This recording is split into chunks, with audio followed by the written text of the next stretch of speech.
Hi again, everyone. Colleen with Artwork by Colleen here. I'll just get it over right at the front. If you can, I'd appreciate if you would subscribe to my channel. And also, if you feel so inclined, if you'd like my video. Today, I'm going to try something brand new. I have never worked before with Fimo leather, but it intrigued me the other day when I was at the store. They actually had some in stock. So I thought I would go ahead and give it a try. I think I'm going to try... I'm gonna make a Skinner blend with it, but first I'm gonna just soften it up a little bit.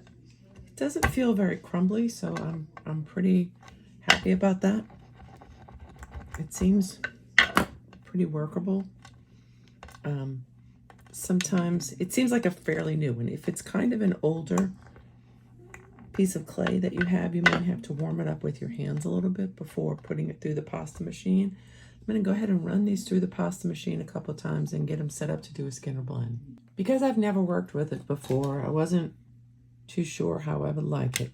So I decided to buy just two colors. Two of my favorite colors, honestly. I love pink and blue. I noticed right there that it seems a little bit more sturdy to have to cut through. I think it didn't cut through quite as easily as sometimes they would. Takes a little more oomph. Yeah, I got it right the first time. Do I then? Yeah, I guess so. Okay, yeah, that's right. All right, that feels good. Now, because I feel like it's a little bit of a stiffer clay, I'm gonna go ahead and roll it out a little bit more. And this is just kind of seeing what the heck this kind of clay is going to do. I'm going to make a Skinner blend and come back with it. Okay, I'm back with this Skinner blend. A couple of notes. One, it is not easy to make a Skinner blend. The colors just don't blend well together. And I imagine it's because this clay has a lot more fiber into it to make it that leathery texture, because in the end, after this is baked, it'll be much easier for it to bend and not break, so you have a lot more flexibility in it. But until that time, it's fairly rigid. So I'm going to go ahead and do like I normally do, and then I think I'm going to do an accordion fold, and we'll take it from there. I'm going to show you what it looks like when it just came out of the pasta machine. I didn't even put it close to the thinnest setting, and if you notice, it's very ragged. It kind of broke apart in a lot of places. That being said, we're still going to try to move forward with this accordion fold, see where it takes us. I started out doing it thinner here, then I thickened it up a bit to maybe half the thinness, so like on a 5 for me, and I go from a 1 to a 9, so like about halfway, like I said. And then I'm going to accordion fold this. That seems to be my favorite, although now in retrospect, I should have made a bullseye cane, but it's okay, because it is what it is. So, folding it through.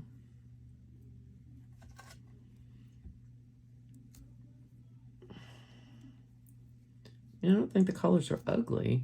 They blend, and definitely blend in a completely different way than other clays. They sort of tend to make a speckled sort of a blend and not like a true solid color change, which is sort of interesting.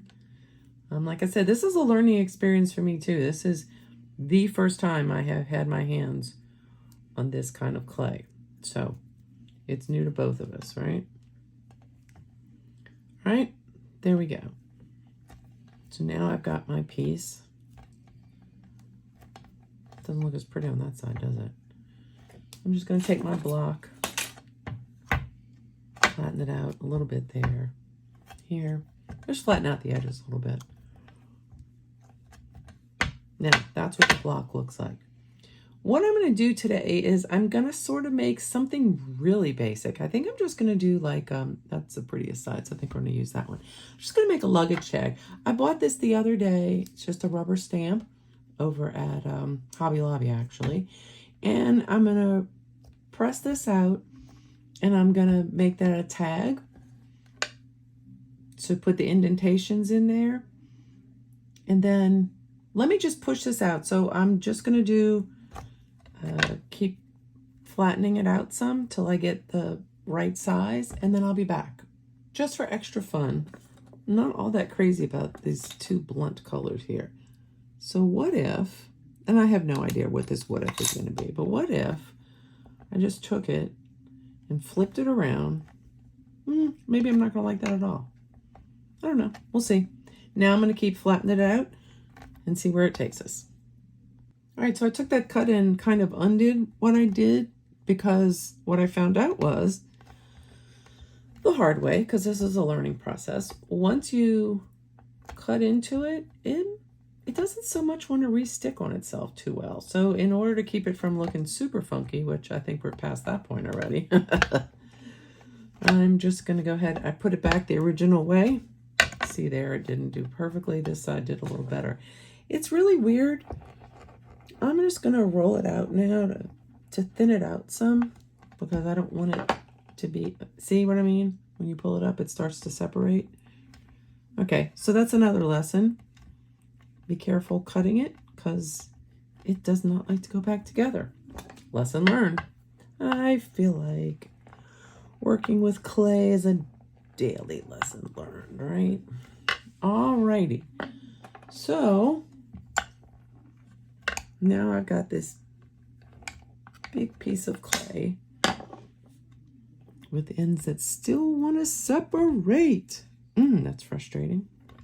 Okay, I'm going to roll this out a little bit more. Not too attractive, is it? No, but listen, this is just a play class. I decided I'm going to make a square and then put this in there. So I figured the best way to do that would be to literally put this square on top of it and cut all around it. If you don't move it, it's probably better. All right, so chopping those pieces. I kind of did it on an angle to hope that maybe it wouldn't be as, you know, unattractive as it seems to be trying to be right now. Yep, still that separation there. And cut that. All right. Now, this is what we're left with. I mean, it's kind of cool looking, right? Not really sure I like the square, but we're going to go ahead and commit to pushing this down. I'm going to use a decent amount of strength, but not go all the way through.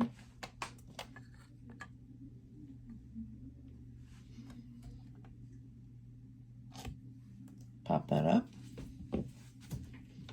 All right.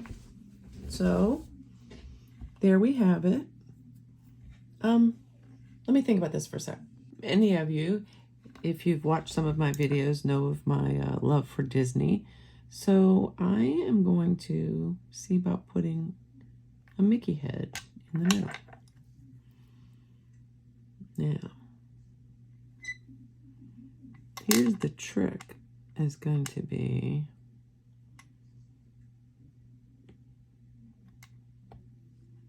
smoothing out that center piece between where these overlap. All right, before I showed you guys what to do, I had to figure out myself what to do. So I have some of these rubber tipped, I don't even know what you would call them. They're little tools. But what I did was go ahead and smooth it out there. Then I actually took the tip of it.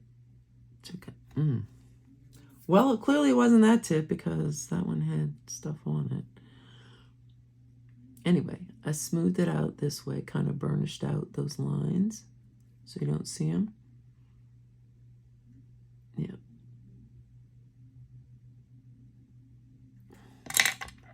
They kind of burnish out pretty well with these.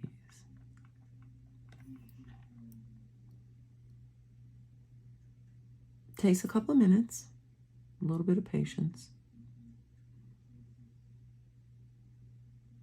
Come back with your bottom of your brush.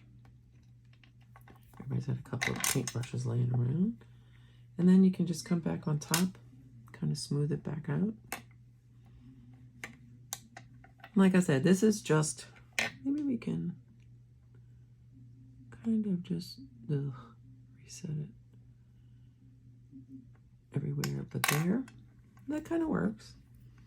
We'll see. Then the next thing I think we'll do, just to make it, see how this works out. We're going to put, not with that one though, with this one. This is kind of a blunt end. We're going to put stitching lines all the way around, but not really stitching lines, just indentations. And honestly, I just want to see how this comes out of curiosity. If it comes out nice, I just might add it to my keychain. From what I understand with this clay, you can cut into it after it's baked. You can bend it. You can reshape it. Well, not reshape it, but you can curl it, bend it, and it's not supposed to break.